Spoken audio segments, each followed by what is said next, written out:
Would you please call the case? Good afternoon, Your Honors. This is case number IT0369T, prosecutor versus Jovica Stanišić and Franco Simatović. Thank you, Mr. Registrar. Mr. Jodas, if you're ready, you may start your closing argument, but Mr. Groom is on his feet. I don't think he wants to prevent you from doing it, but to raise another matter. Your Honor, it relates to a written document that the Stanišić defense indicated it intended to hand to the chamber and file. Is it still, if it's still their intention to do that, I would want to address the chamber on it. It is our intention, and could I just, maybe I can shortcut things a little by just indicating what our approach was going to be. We prepared a table which are corrections of the prosecution's closing brief, which include such things as miscitations and failures to put before Your Honours the witnesses' retractions and so on. It's not, we will say, submissions, it's corrections which are material to a fair assessment of Mr. Stanisić's criminal responsibility. What I was hoping to do, we sent it to the prosecution because we understood that it might be a little controversial. We wanted their position, and we were going to ask Your Honours for some time at the end of the speeches, perhaps tomorrow, to argue the point if there was any opposition from the prosecution. Mr. Groom, Mr. Jodas apparently is suggesting that we should wait and at a later stage that you have a possibility to make submissions that Mr. Jodas will further explain. But may I take it that the concern is that there's an additional round of argument claims by the, or is there anything else involved? No, and as long as before it's handed to the chamber, I have a full opportunity to address the chamber on it, I'm happy to defer that till the end of the closing submissions. Then we proceed as suggested by Mr. Jodas and agreed upon by Mr. Groom. Mr. Jodas, I think you have 2.5 hours. I would split that up in 2 sessions of 75 minutes. That's. Thank you very much, Your Honours. Yes. Then please proceed. Thank you. Today, in the main, we will address certain aspects of the prosecution's closing brief and their approach to this case. Tomorrow, we will address their closing remarks of yesterday. We say Mr. Stanišić should be acquitted of all charges. He should walk out of this courtroom as a free man without a stain on his reputation. We urge the court to reject the prosecution case and allow him to return to his community to enjoy the peace that he helped to secure. The case against him is not even reasonable, let alone proven beyond a reasonable doubt. Despite that, we do not suggest it was wrong to prosecute Mr. Stanišić.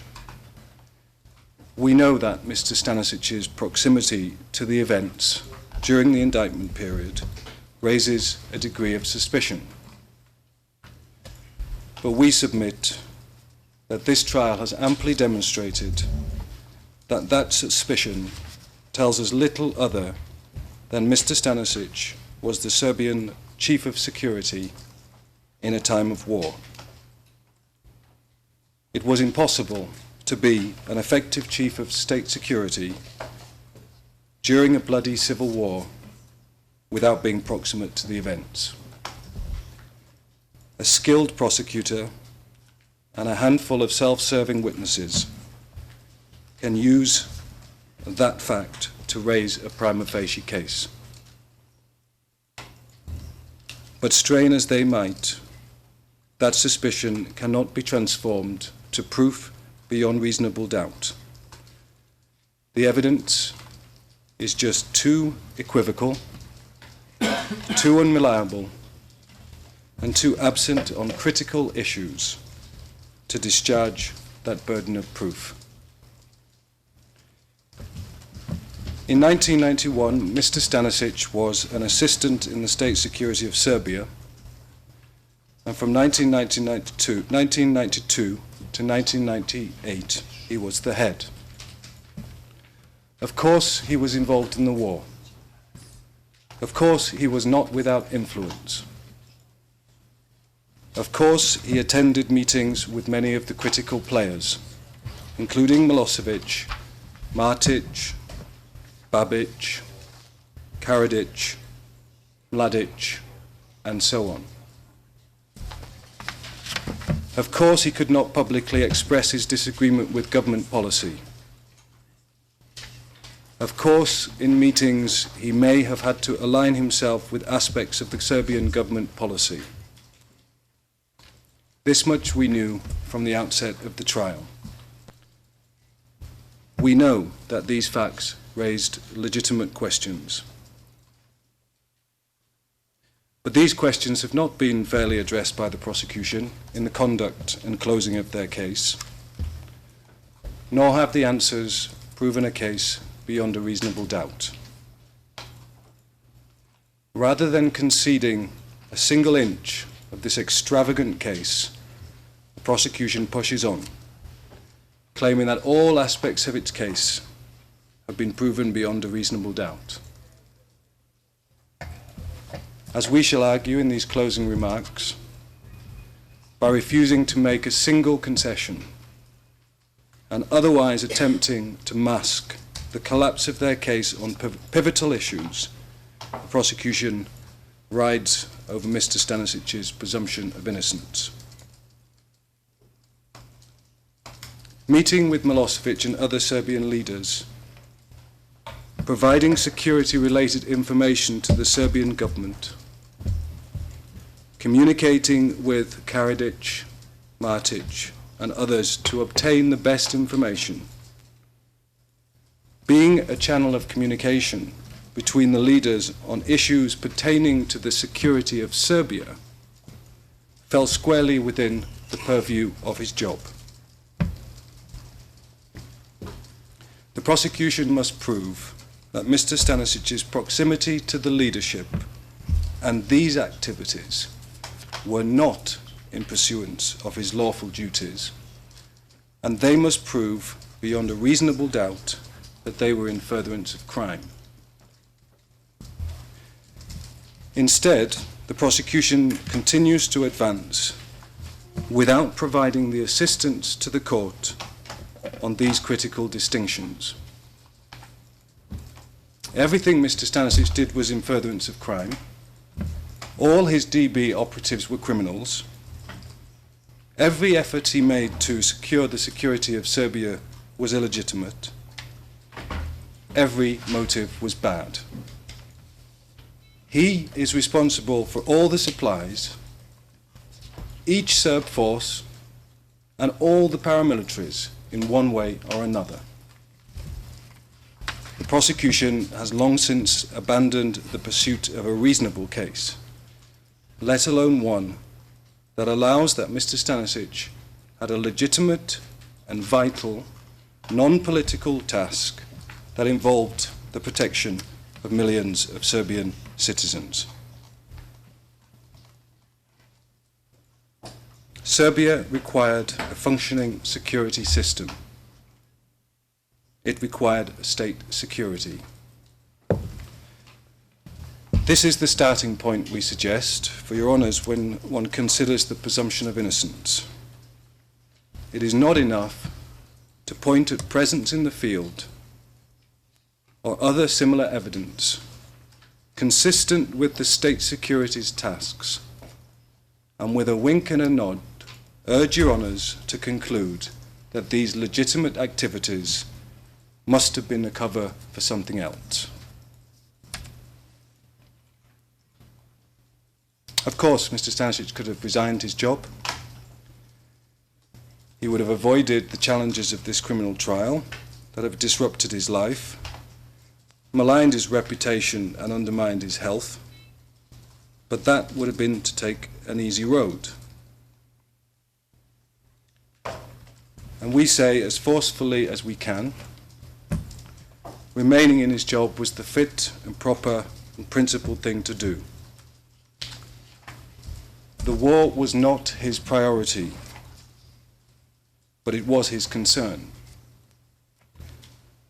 And as we shall outline over the next 2.5 hours, in a time of madness and ethnic hatred, he stood as one of the few voices of reason.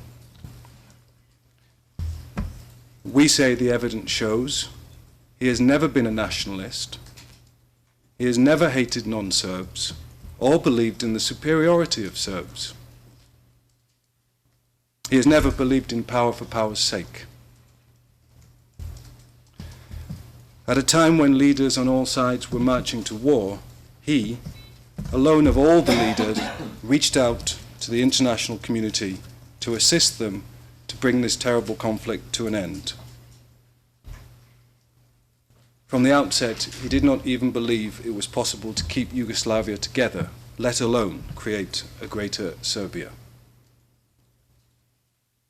He does believe in a greater Serbia, but knows that's not about land or territory, but about people, values, and being a member of a progressive international community. The evidence shows this to be true, and the prosecution has failed to prove otherwise. As we know to paragraph 1258 of our closing brief, joint criminal enterprise is not an open-ended concept that permits convictions based on guilt by association or by otherwise collectivizing culpability. Proof of the significance of the accused's contribution is required to prove that the accused shared the intent to pursue the crimes and the criminal purpose. Excuse me. That requires holding tight to fundamental trial principles, the careful sifting of evidence, and prudent application of the burden of proof. Unfortunately, the prosecution has abandoned these fundamentals. Having watched over the defense phase of this trial, the prosecution justified the admission of an unprecedented amount of new evidence on the altar of contextualization. One might have expected that their final submissions would be meticulous in ensuring that Your Honours had the salient evidence brought to your attention. On the contrary, we submit, prosecution's final brief does everything it can to avoid the totality of the evidence and the inconvenience of fact and truth. As slide 2 shows, or outlines, this closing speech will be divided into 3 parts, if we could turn to that now. Part 1 will discuss the thematic problems inherent in the prosecution's approach to the individual liability of Mr. Stanišić. In this part, we will address the ways in which the prosecution's approach seeks to reverse the burden and lower the standard of proof. This part of the speech is supplemented by the table which we discussed a moment ago. To ask a court to remove a man's liberty for the rest of his life is an act of utmost solemnity. To do so without the accurate recitation of evidence or a reasonable approach to the facts will not enhance the reputation of this tribunal. Part 2 of the speech will address the fundamental premise of the prosecution's case against Mr. Stanišić, that he was the principal coordinator or channel of communication between Milosevic, Martic, Babic, Hadzic, and Karadzic. According to paragraph 46 of the prosecution's pre-trial brief, Stanišić was Milosevic's number 2. In order to fulfill this function, he is alleged to have coordinated the crimes with these regional leaders. This is how, the theory goes, he managed to exert such authority over the military events, deploy Arkan into the SPWS and elsewhere, deploy the Red Berets, provided it is alleged significant assistance to the war effort, deploy the Scorpions, plan the book of our operations, and so on and so forth. We will demonstrate how the evidence has fallen manifestly short of even proving this originating premise. Part 3 of the speech will focus very briefly on Mr. Stanišić as a man and as a professional. Despite the layperson's belief, because that's what it is, that in times of horrific crimes, all those in leadership positions must be responsible, the evidence shows that it was possible to remain in situ as the head of state security, swim against the tide, and help in often intangible ways to ameliorate pain and suffering. Of course, with some actions this is easily demonstrated. Negotiating the release of the UNPROFOR hostages in 1995, the rescue of the French pilots. These are obvious examples of good that can be done in the midst of terrible crimes. Less obvious, but no less important, are the incremental steps Stanišić took that paved the way for a more secure Serbia, or the efforts spent calming the fevered mind of the extremists, such as Babic or Matic, individuals determined to take their people to hell and back. The quiet diplomacy, the late night studying the actions of criminals, the strategic dismantling of criminal networks, his efforts cajoling Babic to sign the Vance Plan,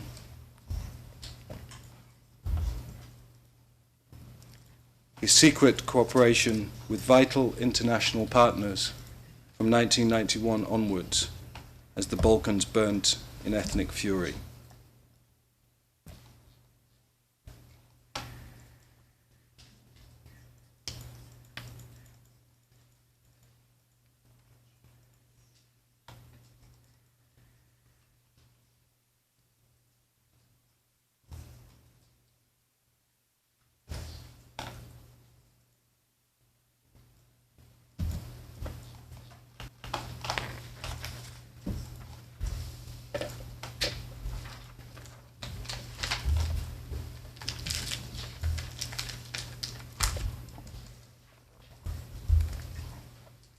We say, he kept his head when all about were losing theirs. These acts are representative of his professional and personal disposition and pivotal to an assessment of his mens rea. We submit these acts have been proven and not the allegations, the fabrications, the rumors propounded by unreliable prosecution witnesses. These are the acts which form the springboard from which Your Honours might judge his true intent. Part 3 covers this subject. If we can turn to slide 3, this outlines part 1 of the speech. The prosecution's inappropriate approach to individual criminal responsibility. Respectfully, we submit that the prosecution's approach in this case is wrong in principle. It invites the attribution of guilt by association and supposition.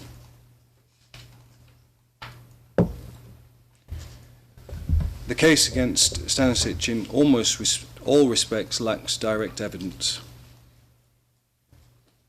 The case rests upon a framework of testimony provided by 92 Kata witnesses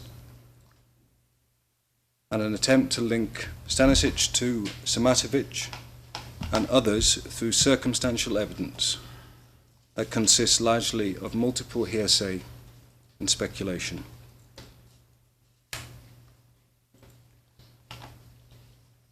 Accordingly, the prosecution appeared to have lapsed into employing various strategies which we urged the trial chamber to examine with care. we could turn to slide 4. The first such strategy is asserting that the accused worked in secrecy or in the shadows, playing on the Hollywood depiction of a state security service, and perhaps even a nod to the post-September 11th illegal practices of the CIA and MI6. The prosecution seeks to preserve certain aspects of its JCE case. Slide 4 provides a selection of illustrations from the prosecution's brief, showing the attempt to conceal the paucity of evidence in support of the case. This narrative seeks to reduce the evidential burden by asserting without real support that Stanišić's actions were undertaken secretly. The last assertion on slide 4 is a good example. Until the prosecution's closing brief, the prosecution had not alleged that Stanišić controlled the Scorpions secretly. On the contrary, in their 2007 pretrial brief, paragraph 81, the prosecution alleged, and I quote, "The Scorpions also received ID booklets indicating membership of the DB. Presumably, these cards were to be shown publicly to provide them with the status and privilege of a DB-sponsored unit. Having watched Stopperich's evidence collapse, and JF-24 and JF-29 failed to come up to proof, and having belatedly realized that the DB never had their own ID cards, they now assert that the accused secretly controlled the Scorpions." This approach is intellectually circular. Of course, Mr. Stanišić acted in secret. He worked in the State Security Service.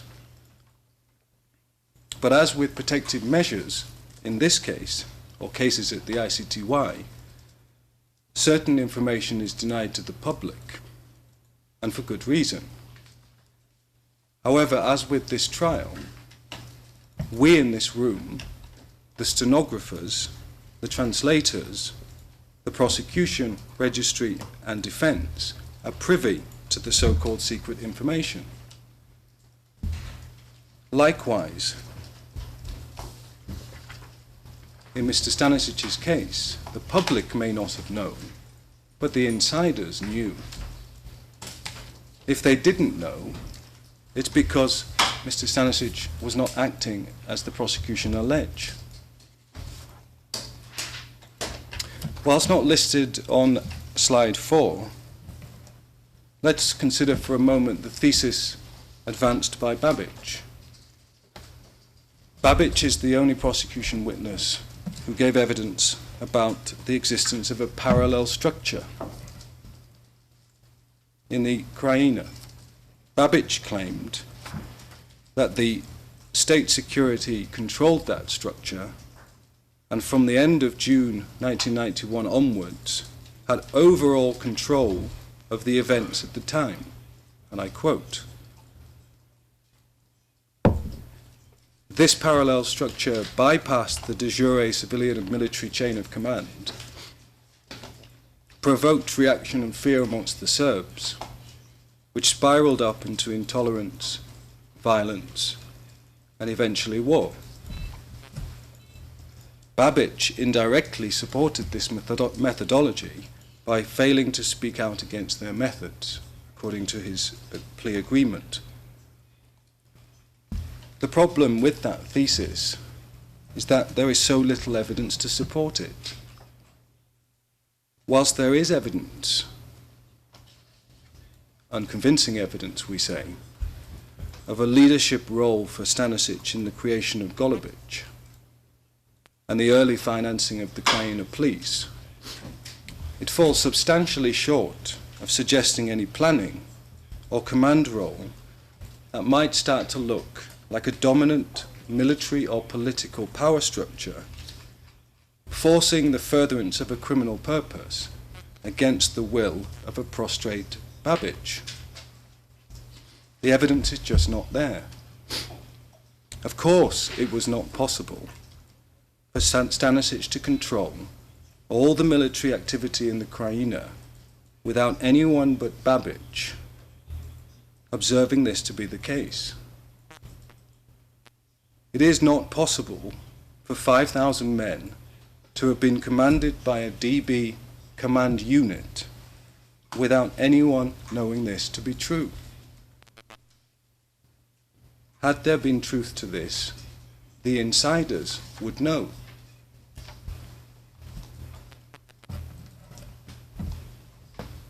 There lies a misleading contradiction at the heart of the prosecution case.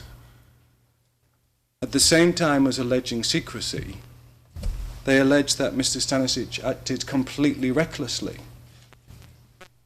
They allege that he sent blue MUP special purpose trucks into the Krajina with blue registration plates, police registration plates. That he personally met a witness to hand over bags of cash to finance the Krajina police.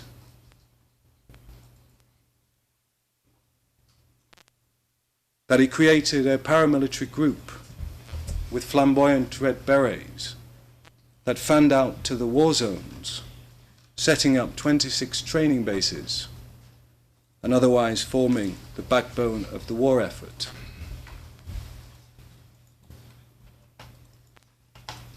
At paragraph 17 of their closing brief, they allege he met routinely with Serb leaders in the Krajina, ensuring their access to JCE members in Belgrade.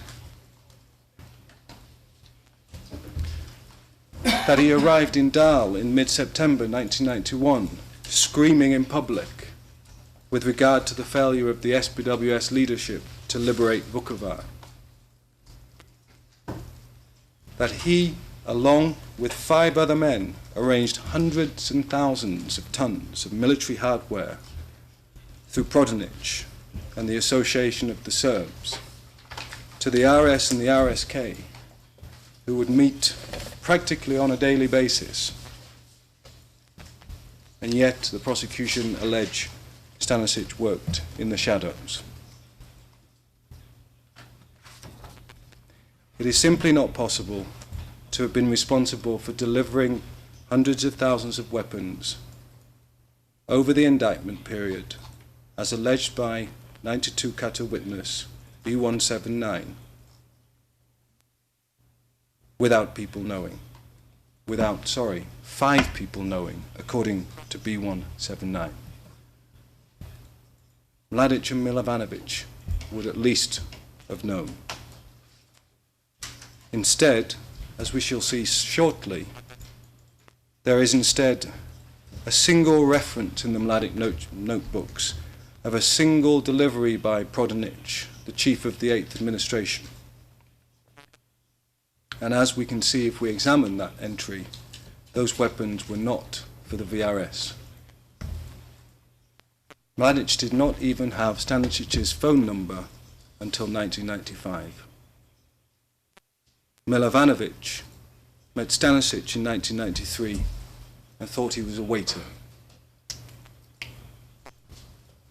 Is it possible to send Dragan or Crnogorac to Brčko in 1992 to train the Bosnian Serb forces as part of a 28 elite trainer project without the authorities in the RS knowing that they were coming, and they came from Stanišić, and Stanišić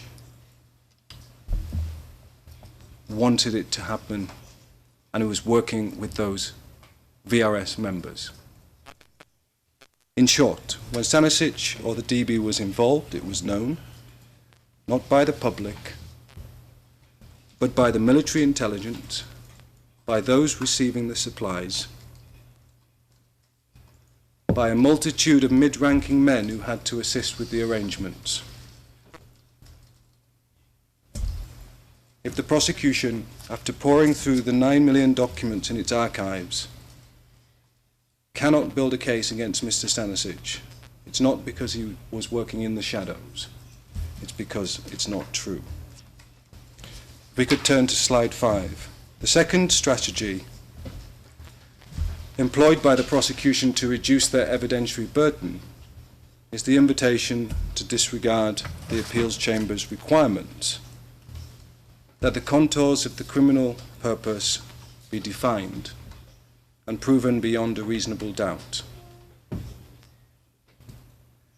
This includes defining the manner in which JCE members used perpetrators, the names of these perpetrators, and how it is alleged that their crimes fell within the common purpose. As slide 5 indicates, only this will prevent the JCE doctrine from overreaching or lapsing into guilt by association.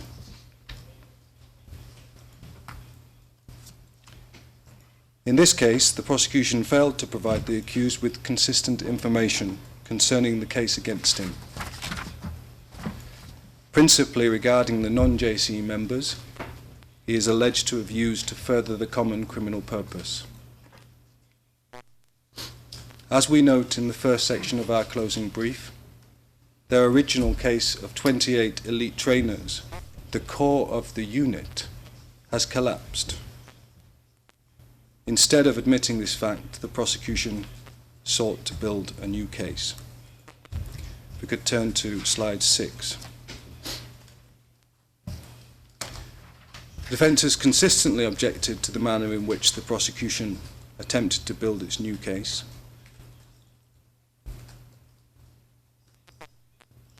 Slide 6 contains examples of the defence complaints regarding the prosecution's unwillingness to identify the non-JCE members used by Stanišić. If we could turn to slide 7. Slide 7 contains a snapshot of the law with regard to the prosecution's responsibility to provide the names of the perpetrators of crimes. In short, and as stated at paragraph 32 of the 2009 Karadzic decision listed in the slide, the identity of the alleged physical perpetrators constitute information relevant for the preparation of an effective defence. The IC2I prosecution in that case agreed that it should provide this information to the defence insofar as it has such information.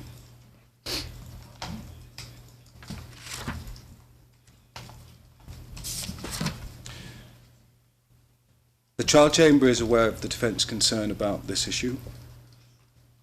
Until this point, the trial chamber found the defence argument that the prosecution would rely upon individuals introduced in the main through so-called DB personnel files as speculative. We submit this is no longer the case. The next slide should be not broadcast to the public. Could we turn to slide 8, please? As we can see from slide 8,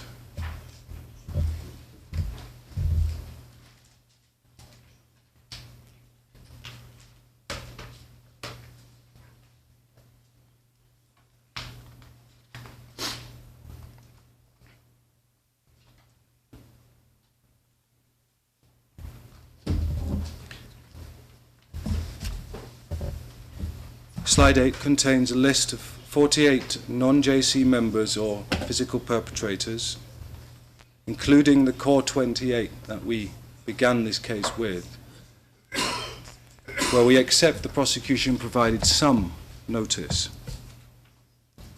The next slide, slide 9, confidential please, by contrast contains the list of 60 alleged perpetrators or non-JC members contained in Annex A of the prosecution closing that have been introduced into this trial without proper notice. There are additional alleged perpetrators throughout the brief which are not in Annex A. Footnote 851 is a good example of alleged perpetrators introduced similarly late. Rather than admitting the lack of notice, or the need for notice, I should say, like the Karadzic prosecution team, and then attempting as they must to satisfy the trial chamber that the defence has not been prejudiced, the prosecution have recategorised the issue. Annex A of the prosecution brief is an invitation to the trial chamber to disregard the tools test for a watered-down version revolving around a new significant relationship threshold.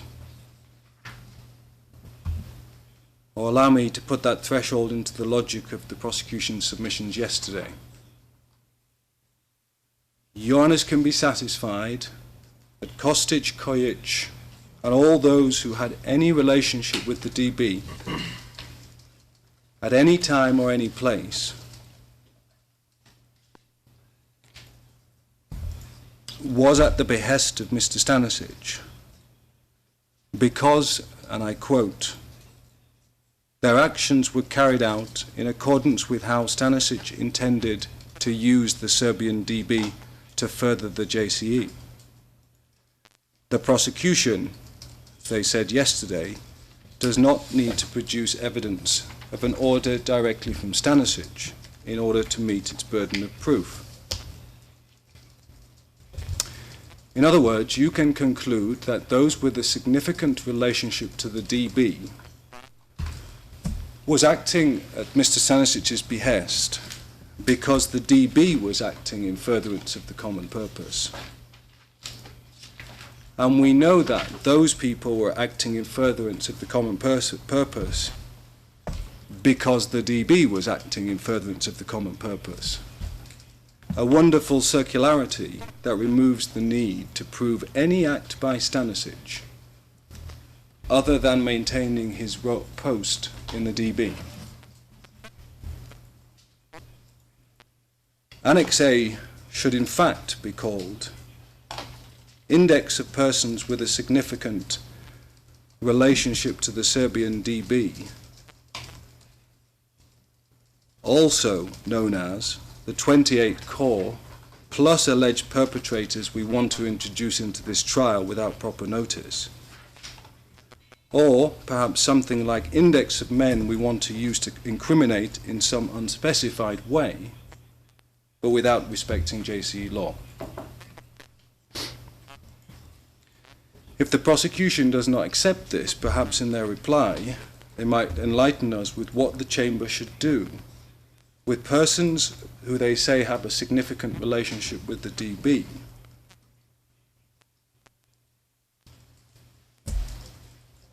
Who are the tools in that list? Or who, in the prosecution's words of yesterday, are other relevant individuals? Their understanding of the applicable law that must be used to assess whether their crimes, if found proven, were within the common purpose.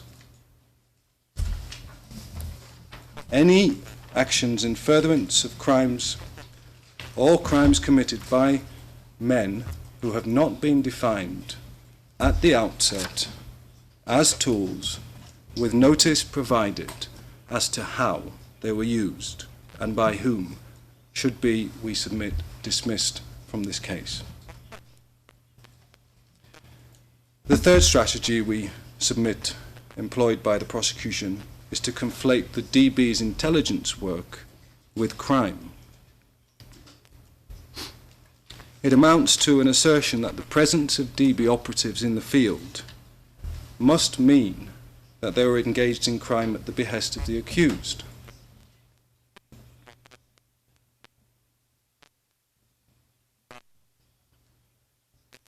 It is an invitation to the trial chamber to require proof from the accused that they were not engaged in crime at his behest. A reversal of proof by another name. The most obvious examples of this attempt to obscure these critical distinctions are with regard to the SBWS crime base At paragraph 49 and 50 of the prosecution's final brief, and I quote, they say Stanišić embedded MUP-DB operatives in the SAO-SPWS government and other positions throughout the region to further the JC's common purpose. MUP-DB operatives Kojic and Kostic were particularly instrumental. At paragraph 49 and 50, they suggest their activities were not limited to collecting intelligence. Rather, Kojic, Kostic, and other DB members were involved in, quote, other work. What, may we ask, was this other work?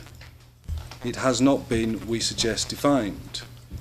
And if the tools test is to be satisfied, it must be. Let us look briefly at Kojic.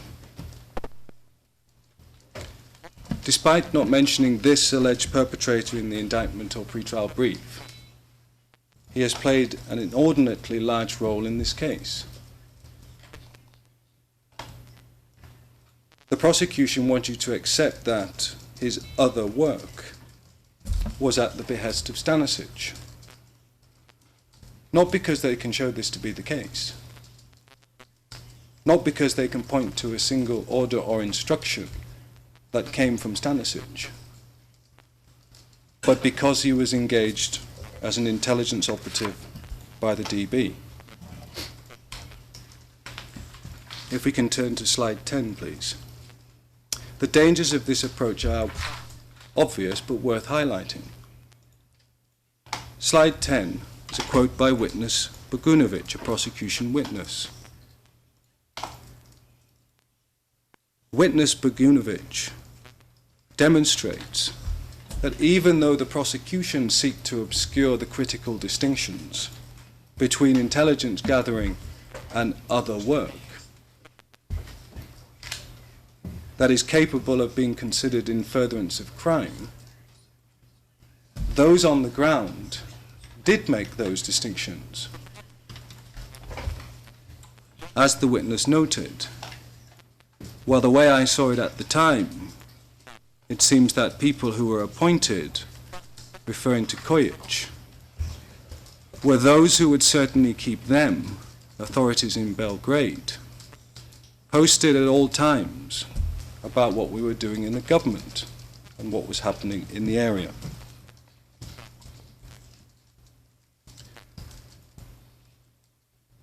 Bogunović identified the reasonable inference that in the absence of evidence to suggest otherwise raises a reasonable doubt. If we could turn to slide 11, please. Slide 11 demonstrates further the dangers of the prosecution's approach.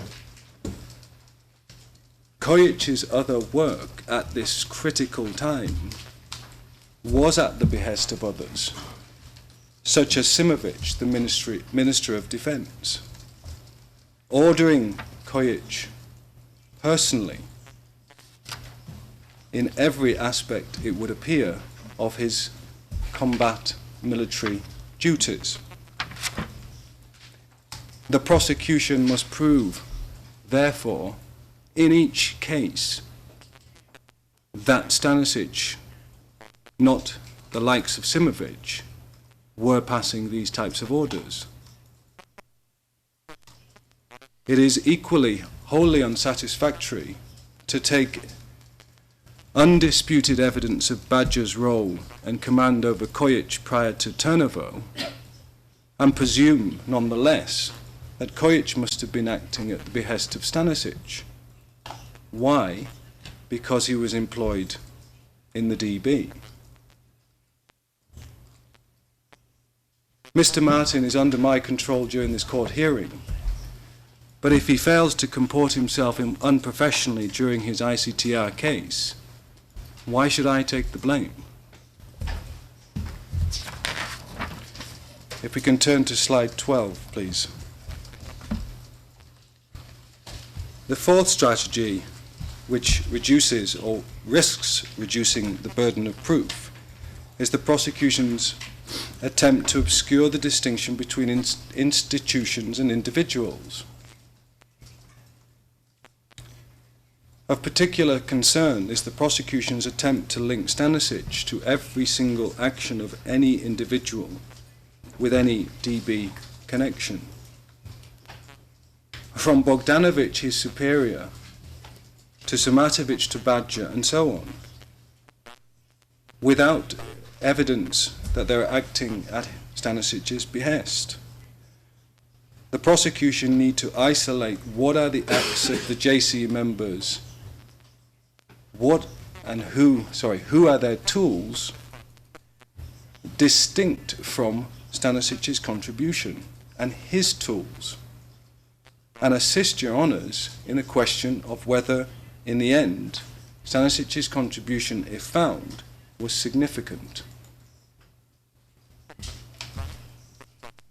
Slides 13, 14 and 15 are illustrations from the prosecution's final brief of this dangerous attempt to collectivize responsibility. Slide 15 is a particularly, if we can turn to that please, is a particularly cogent, it's confidential, sorry, not to be shown to the public.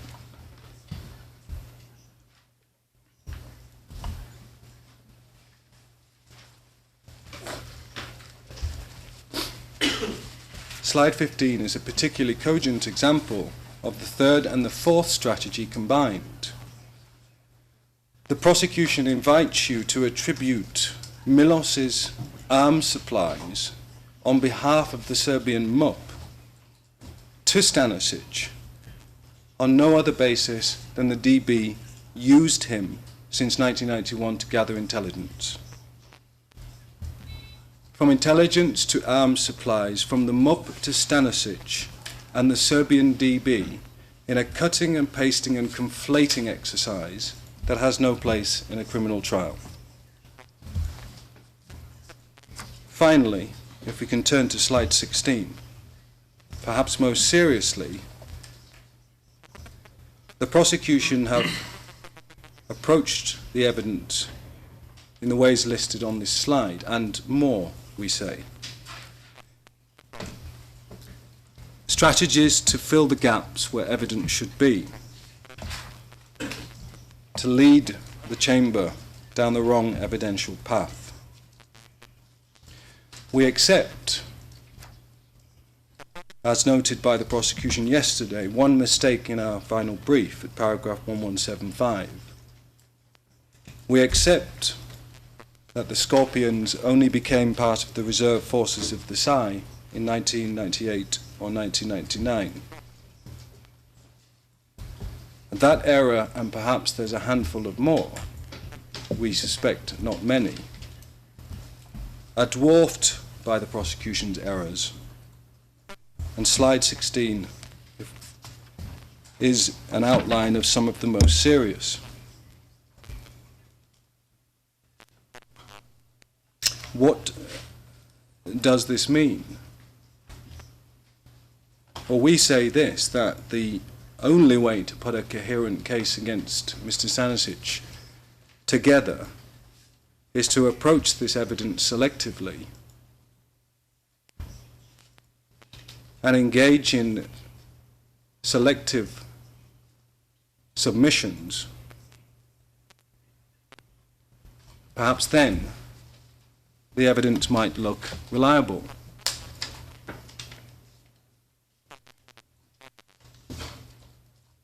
Unsubstantiated allegations, unreasonable inferences, selective quoting of evidence that includes failing to bring to the Honour's attention their own witnesses' retractions on critical issues,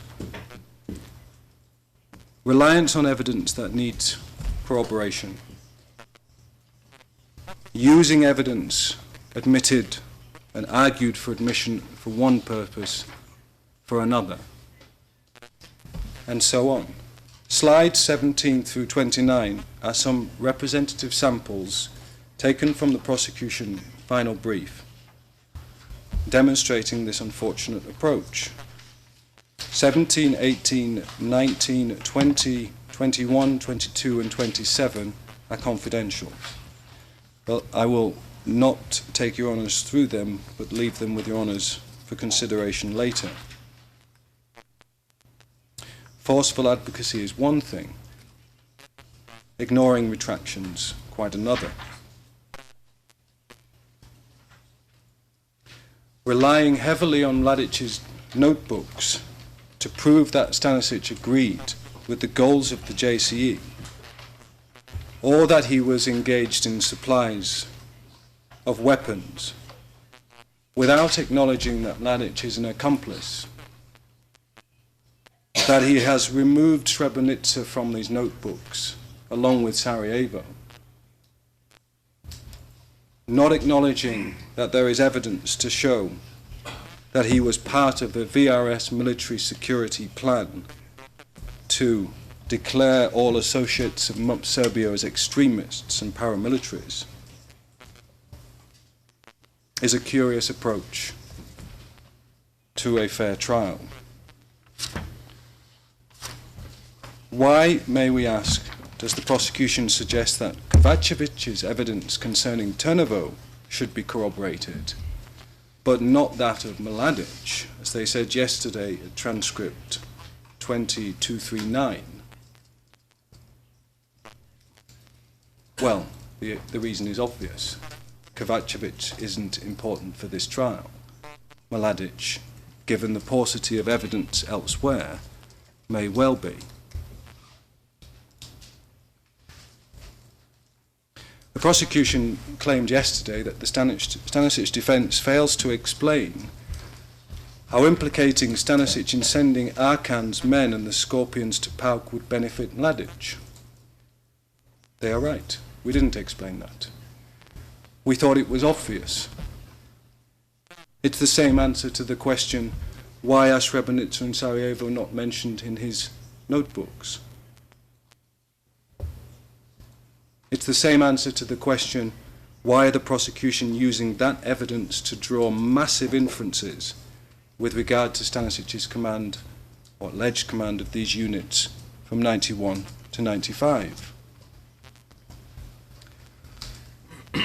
Let me pose, if I may, two questions for the prosecution in regard to these notebooks and this particular attempt to implicate Stanišić in the Scorpions and Arkan. Milovanovic claimed, and we heard this yesterday, that Stanišić was more knowledgeable than him in relation to some things in the Podrinja. Putting aside the fact that it was the time of the Orich's attacks, so of course the Chief of State Security made it his business to know what was going on there, Milovanovic effectively conceded that he knew more than Stanišić in relation to most things. We can safely assume that Mladic was equally well informed. As we discuss at paragraphs 138 to 143 and 185 to 1090 of our closing brief, the Scorpions had been part of an ongoing rotation of 11th Corps units assisting the VRS and Figret Abdic during 1994, before PAOK and continuing into PAOK. So why would Stanišić go to a meeting and tell Mladic what Mladic undoubtedly knew to be true? That the Scorpions had gone to PAOK. But in fact, they were part of an 11th Corps rotation. Or let me put it differently. Why would Stanišić go to a meeting and tell Mladic what he knew not to be true? Stanišić saying, I sent the Scorpions, when Mladic must have known this was the 11th Corps.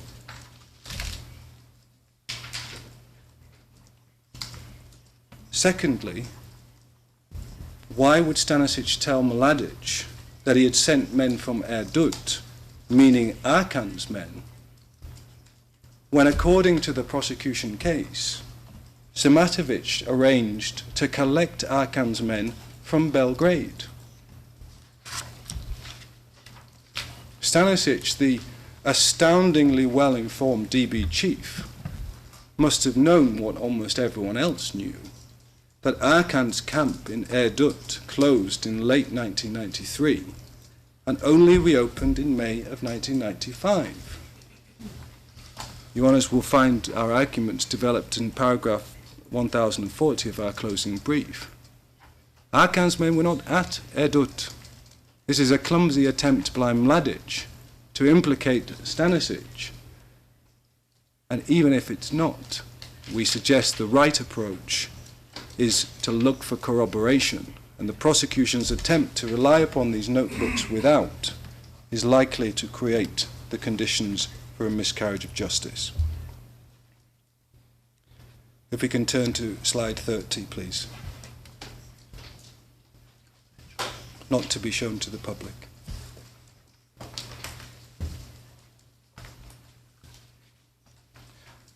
We submit that the prosecution of this case has forgotten to approach the case with the degree of solemnity required before asking for a life sentence. It maintains the obvious myth, we say, that they have adduced evidence to show that Stanišić commanded and supplied Arkan's men since 1991. There isn't the evidence. And what did the prosecution do? Your Honours can see what they have done in slide 30. Slide 31 and 32 and 33 also show the attempt to conflate evidence that relates to Arkan in 94 and 95 and make it appear that it relates to 91, 92 and 93.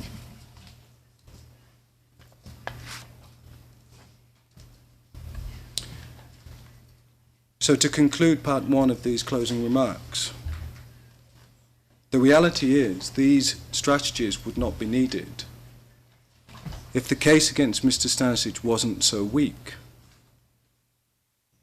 It cannot sustain the weight of the allegations. As part two of this speech will further examine, it cannot even start to establish that he was Milosevic's right-hand man or otherwise a coordinator of the political or military activity. That's the originating premise of this trial.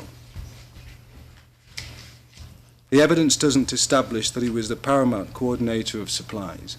It doesn't even establish that he was a supplier from Belgrade. We say it does not establish that he controlled a single paramilitary force. When viewed fairly, and when the law is properly applied, the prosecution case establishes nothing that we did not know. Stanišić was proximate to the events.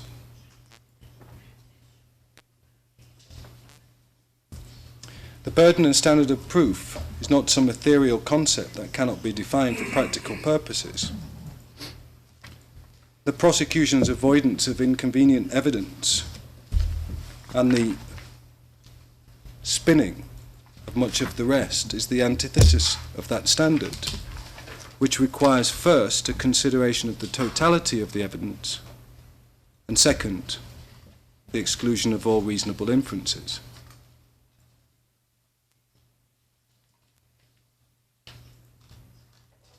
Mr. Stanishic's legitimate tasks involve proximity to the events. Suspicion arises. Nothing more has been shown. If I can turn to the second part of the speech, if we can turn to slide 34. We want to spend a little time contextualizing the case presented in the prosecution's brief with regard to Mr. Stanishic's alleged role as a channel of communication or facilitator of the JCE.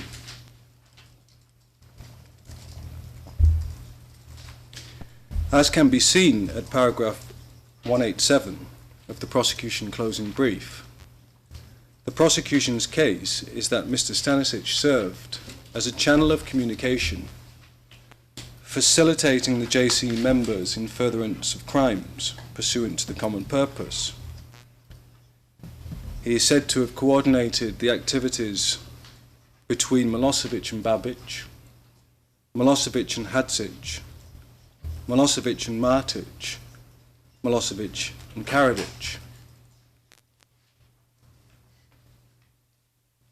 Mr. Stanišić was not a military commander or a political leader. He did not command the armies or sit in the Supreme Defence Council of the Fry, making political decisions. The expansive role alleged, formation, financing, supply of arms and equipment in the RSK, the SPWS and Bosnia, the use and control of special units, is premised on him coordinating and facilitating the activities of the political leadership. The second part of this closing will examine this premise with regard to each of the crime bases and each of the principal leaders.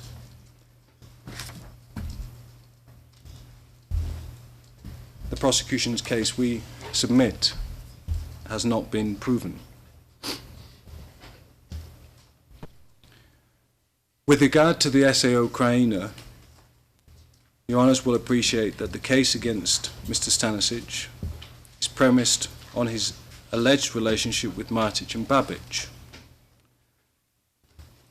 This enabled Mr. Stanišić, so the theory goes, to control the military, the paramilitaries, Golubic, the Kninjas, as well as the special units, Arkan and the Scorpions.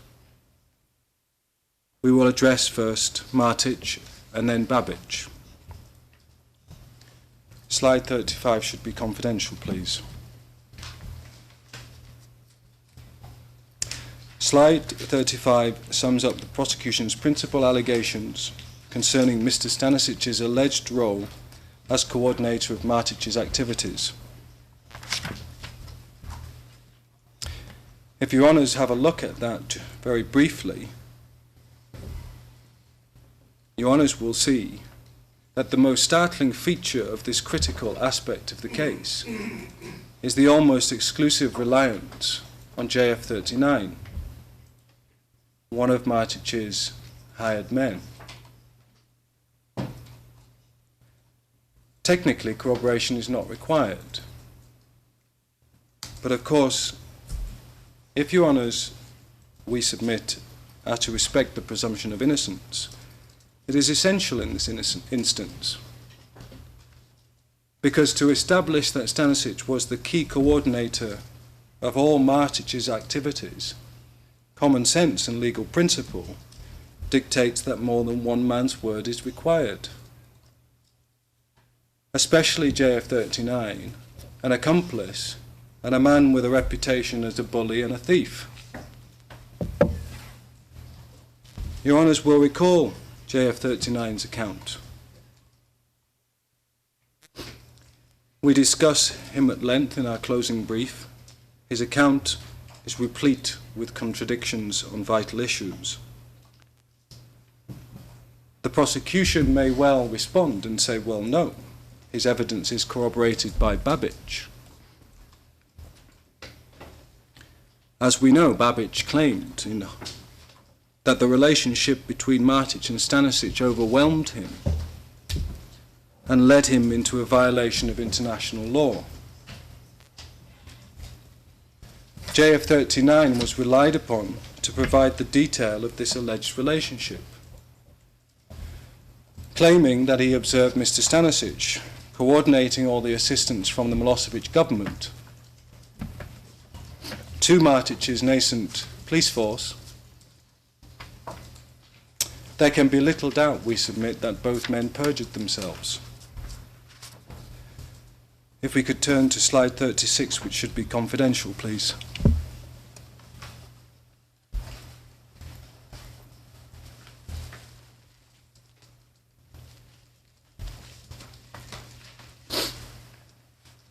I hope Your Honours have the book of slides also, because what we should do with this, I'd invite Your Honours to do, yes, thank you, is to look at 36 and 37 together. Both Babbage and JF39 contradict each other in the most fundamental manner, demonstrating that the case against Stanišić from the outset, like a house built on sand, lacks any real foundation.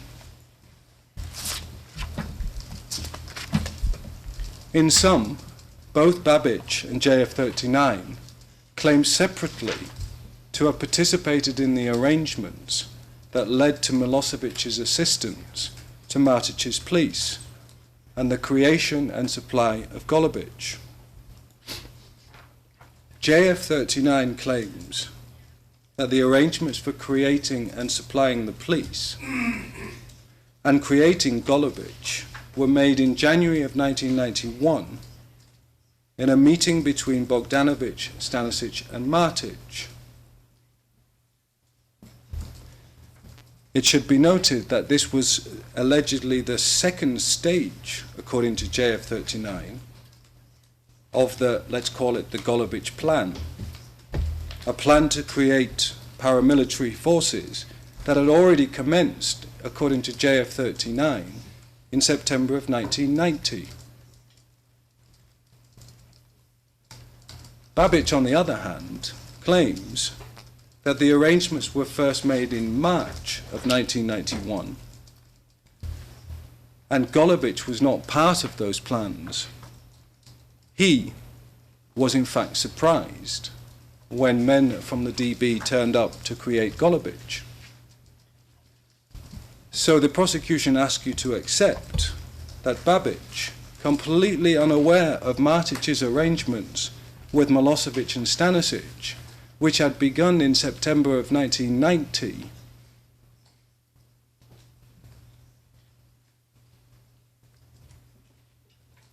went along to see Milosevic in March, on the 20th of March 1991, seeking assistance for the Ministry of Interior's nascent police force.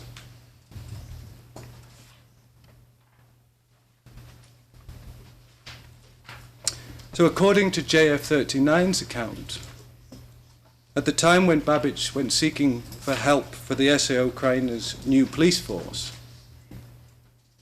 Stanišić had already been facilitating 7 months of supplies. And since January of 1991, 3 months before, Stanišić had been delivering weapons in MUP trucks with blue registration plates indicating they were from the Serbian police, driven by men wearing special police uniforms, straight into the heart of Knin. I think we can agree that we would need some dark shadows to hide those trucks. And yet, no one, not the authorities in Bosnia, as these trucks travelled through, not Babbage, no one but JF39 appears to have noticed. A case of the left hand not knowing what the right hand was doing, or is somebody, or both JF39 or Babbage, being economical with the truth?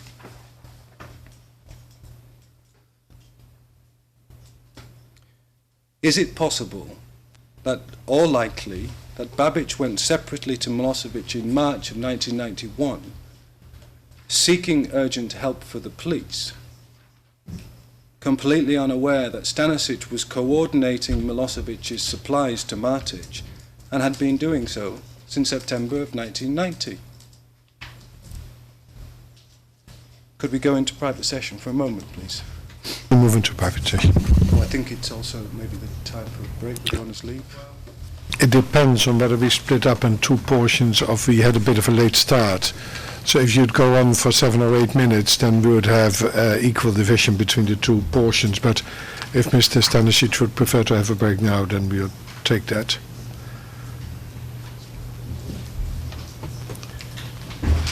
No, I think we can continue. Thank you, Your Honour. Yes, then we'll continue for another 7 to 8 minutes.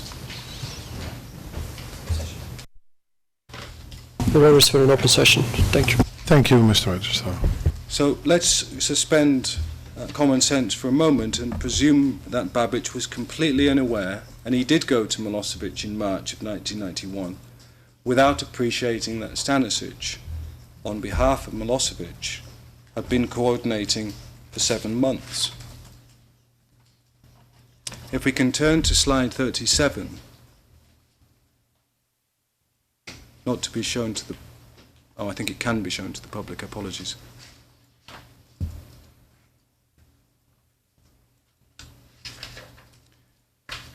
As Your Honours will see from slide 37, following the meeting in March of 91, Babic spoke to Martic's assistant in the police, Zelimbaba.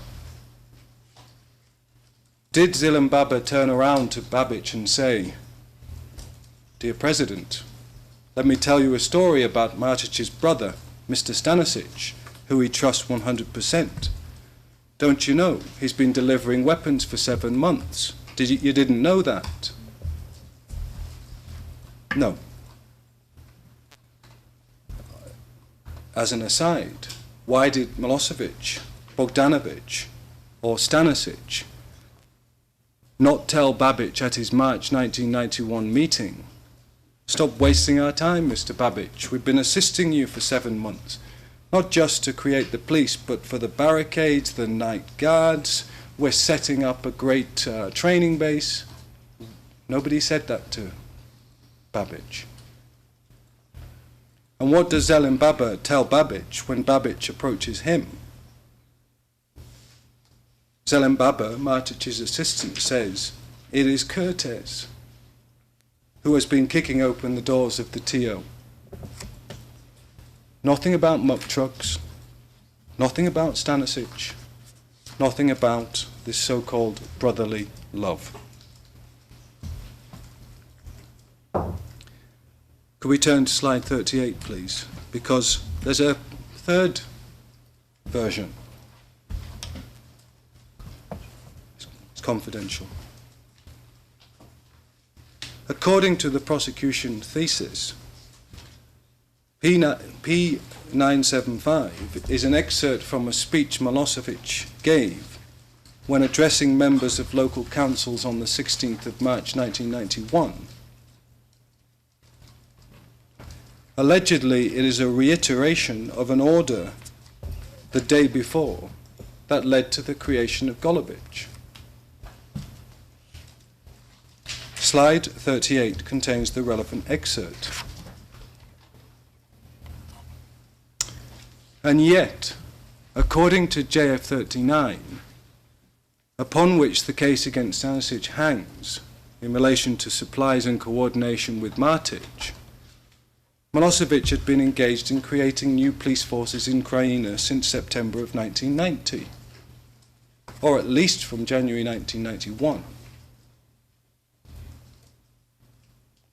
In January 1991, according to JF39, Stanišić had effectively acted on Milosevic's order for Golubic to open in a very short time. And yet not even Milosevic appears to have known about his own coordinating of supplies or his own decision to create Golubic 2 months before. Doesn't make sense, and it never will. JF39 built the house on sand, and Babic and Milosevic knocked it down.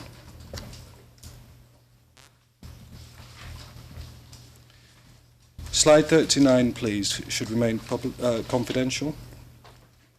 JF39's evidence is absurd, and demonstrably so. JF39 perjured himself. Slide 39 contains dispositive proof of his failure to remain consistent on the most basic of issues.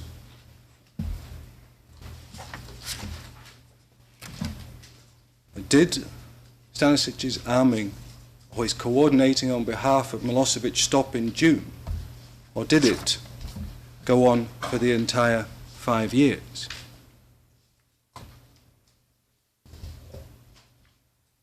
let us examine a bit further. I don't know if this is a convenient time. I was going to move to another. We are at 75 minutes approximately, so let's take the break now. Then you have another session of 75 minutes after the break, and then the Simatović defense can start after that. We resume at 10 minutes past 4. All rise, vous vous levez.